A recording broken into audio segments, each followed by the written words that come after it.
Happy St. Francis of Assisi's feast day.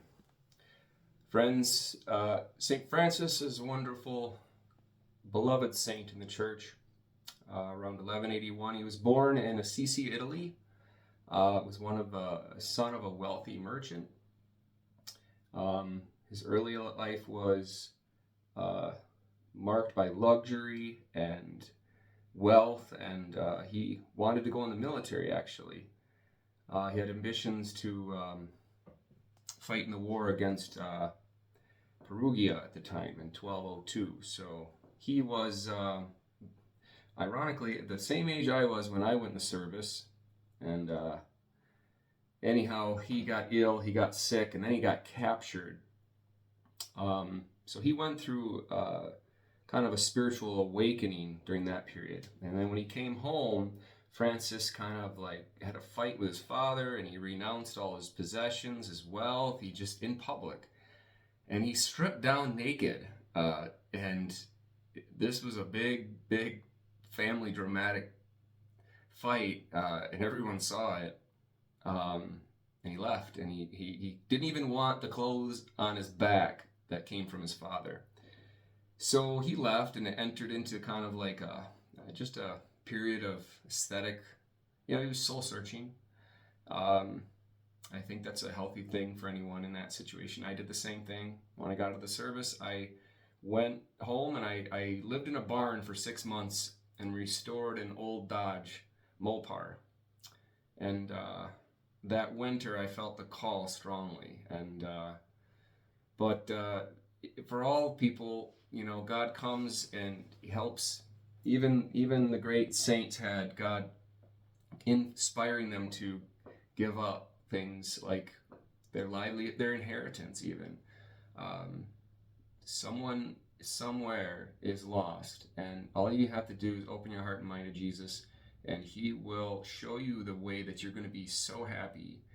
Your true vocation, your calling, what he made you for. It's in your DNA and you don't even know it.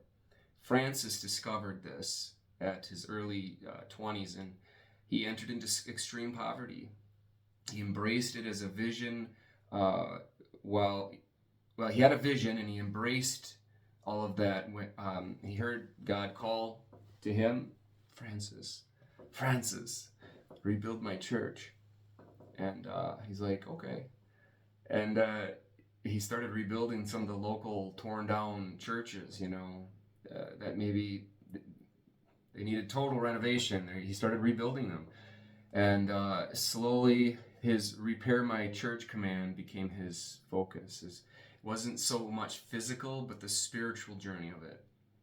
He lived as a beggar. He preached. He was never a priest. They wanted him to be, and they kind of begged him in a sense.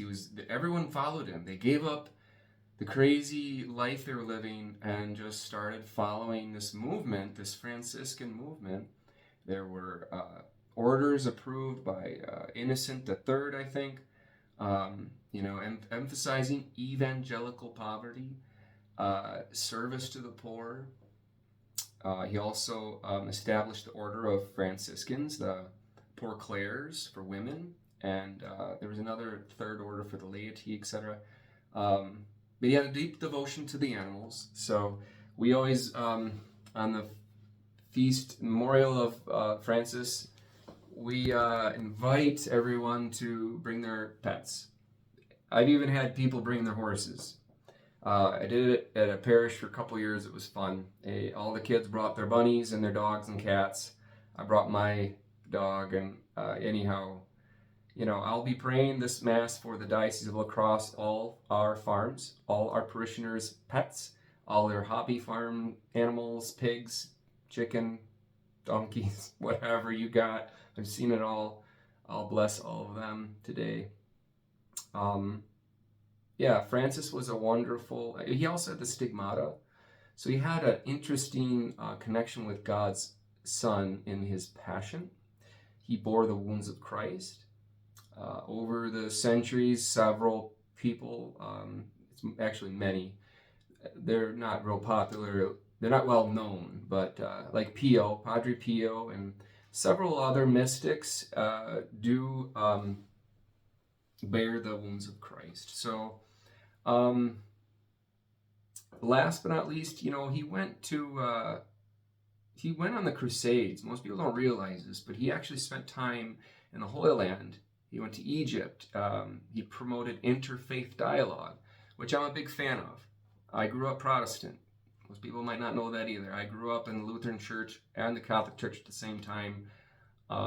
Interreligious dialogue is important for me, and I think it's important for all faiths to come together and to help lead all our people to peace and unity and healing. So, in the end, his health declined, and he died on this day, October 3rd,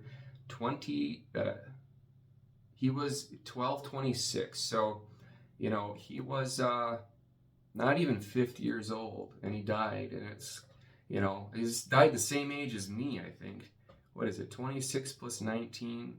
45, yeah. I turned 44 this fall. He died the same age as me, so crazy. He was declared a saint by Pope Gregory the Ninth. He's a patron saint of animals, environment. His life exemplified radical humility and poverty, and he's a great saint to have on your side. So God bless, and happy St. Francis of Assisi Day. Bye-bye.